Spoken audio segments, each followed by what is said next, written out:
Hello guys, in this tutorial I will teach you uh, foreign key. So let's start. Foreign key. What is foreign key? The foreign key constraint. It is a constraint which is used to prevent actions that would destroy links between the tables.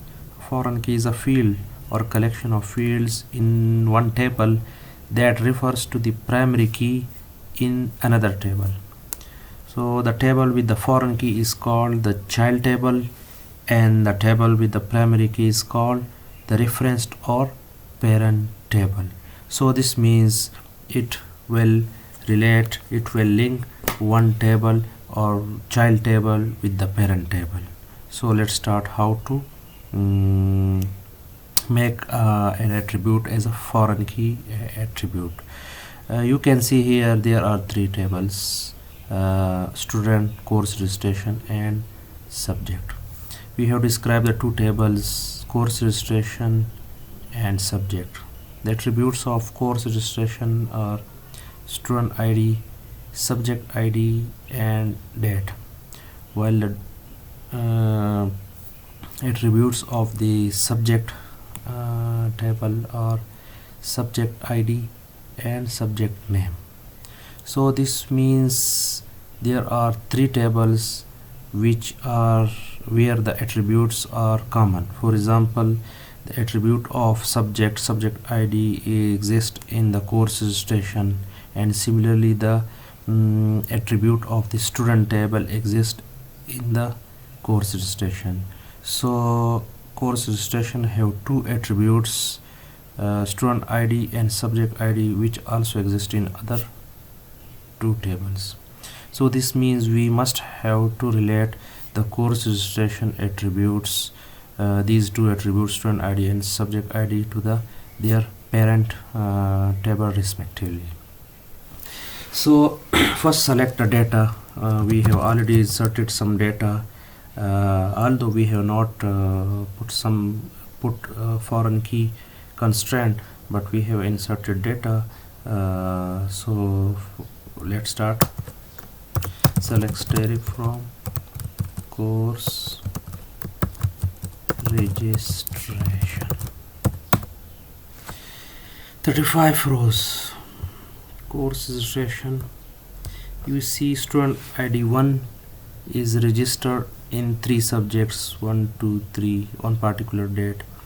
Then student ID 2 is registered in these 3 subjects. Student 4 is registered in these subjects, 5, 6. So this means here we have 12 students that are registered in the subject 5. If we insert another row, for example, insert into course registration, student ID, subject ID, date, values. For example, we take 20 student ID 20, and subject 1, and date before, for example, take April 2020 is created. This means student 20 is inserted, but if we select static from student, you can see there are only 15 students. And the student 20 does not exist. So logically it is not possible that student record does not exist and student course is registered, and that is because of the lack of the foreign key. This means foreign key is not considered or not imposed on any attribute, student ID attribute in the course registration table. So this means we have to now consider the foreign key in the course registration table, so that it is related to linked to the student table. First we will delete the row we have now, the row which are now inserted, because with the same data, the student ID 20, the foreign key will be not imposed because of the violation of rules. So first we delete it. So delete from course registration where student ID is equal to 20. So we first delete it. Now we take foreign key, alter table course registration,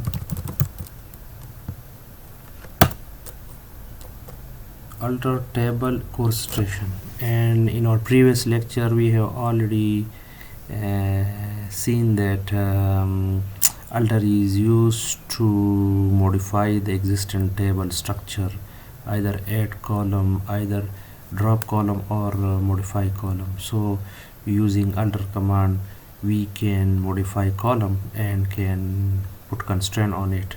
So add constraint, we will write under table name, add constraint, and constraint name here, for example fk1, fk2, any name you can suggest.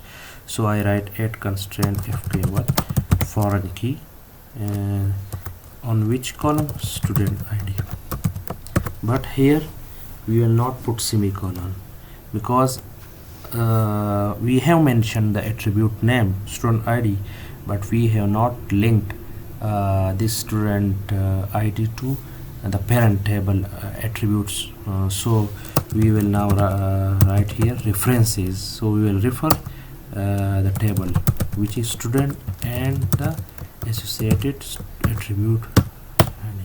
So table is alter, means the foreign key is successfully taken here. If now we insert again that student ID, insert into student, insert into course registration, student ID, subject ID, dated, values student 20, 1 April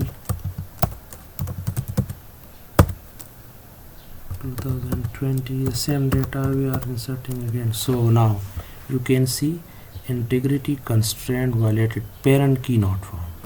This means now we have imposed foreign key successfully on student ID in course registration table.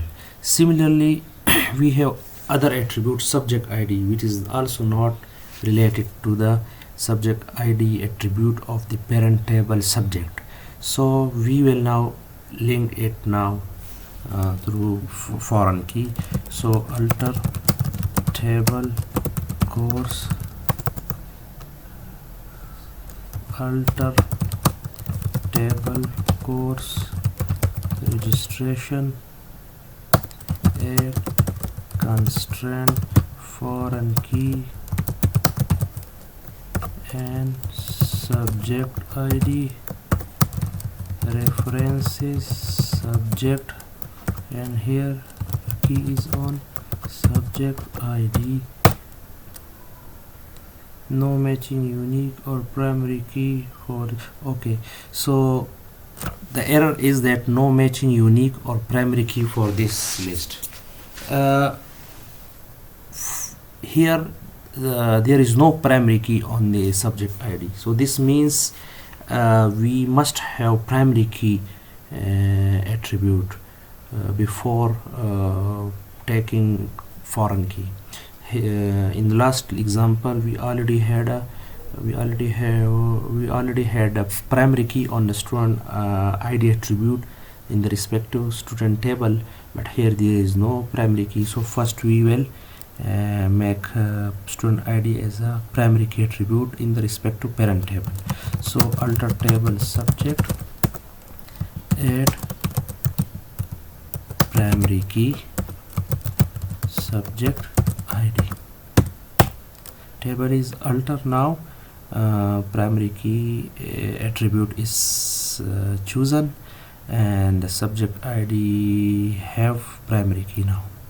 Now we will write the foreign key query again.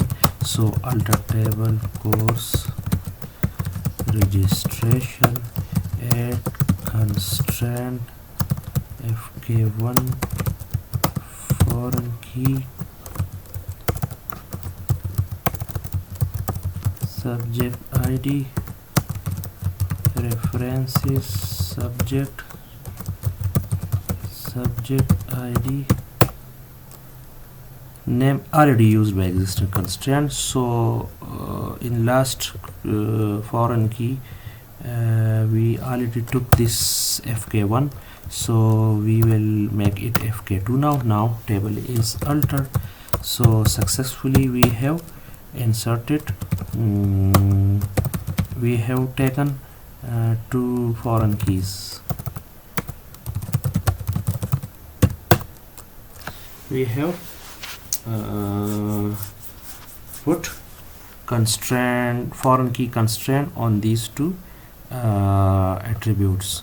So this means we cannot enter the student id or subject id which does not exist in their respective parent tables.